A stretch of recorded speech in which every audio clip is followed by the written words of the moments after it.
সবাইকে স্বাগতম প্রেম কণ্ঠে।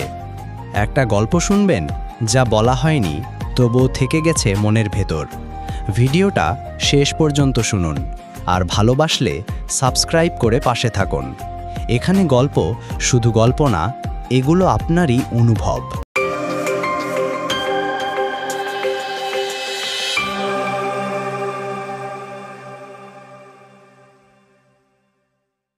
আরিয়ান নীরব স্বভাবের, কিন্তু মনটা সমুদ্রের মতো গভীর।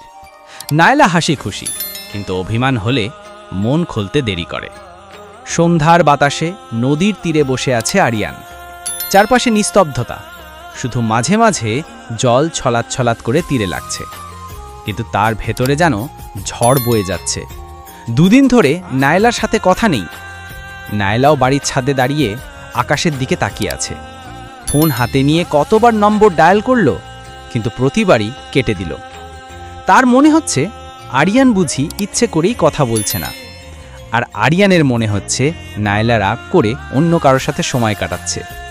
এই ভুল বোঝাবুঝি আসলে শুরু হয়েছিল একটা ছোট ঘটনায়। সেদিন নায়লা আরিয়ানকে মেসেজ করেছিল, আজ তোমার সাথে জরুরি কথা আছে, কিন্তু আরিয়ান তখন অফিস মিটিংয়ে, রিপ্লাই দিতে দেরি হয়ে গেল। তারপর নায়লা সারা দিন ফোন ধরেনি। রাত 9টায় আরিয়ান সিদ্ধান্ত নিল আর অপেক্ষা না করে চলে যাবে নায়লার বাড়ির সামনে। যেতে গিয়ে মনে মনে বলল, আজ কথা না বললে হয়তো চিরদিনের জন্য হারিয়ে ফেলব তাকে। নায়লার বাড়ির গেটের কাছে গিয়ে দাঁড়াতেই নায়লা নিচে নেমে এলো। দুজনে কিছুক্ষণ একে অপরের দিকে তাকিয়ে থাকল। চোখে ছিল অভিমানের ছাপ, কিন্তু সেই সাথে লুকানো ভালোবাসাও। আরিয়ান ধীরে বলল, তুমি ভাবছো আমি বদলে গেছি, কিন্তু সত্যি কথা হলো আমি প্রতিদিন তোমার জন্যই লড়ছি। নায়লার চোখে জল চলে এলো। সে ধীরে উত্তর দিল, আমিও ভাবছিলাম তুমি আমার থেকে দূরে সরে যাচ্ছ, অথচ আমি তোমাকেই সবচেয়ে বেশি চাই।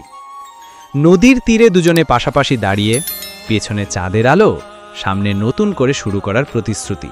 গল্পটি যদি হৃদয় ছুঁয়ে যায়, লাইক দিও, শেয়ার করো, আর প্রেম কণ্ঠ চ্যানেলটিকে সাবস্ক্রাইব করতে ভুলো না।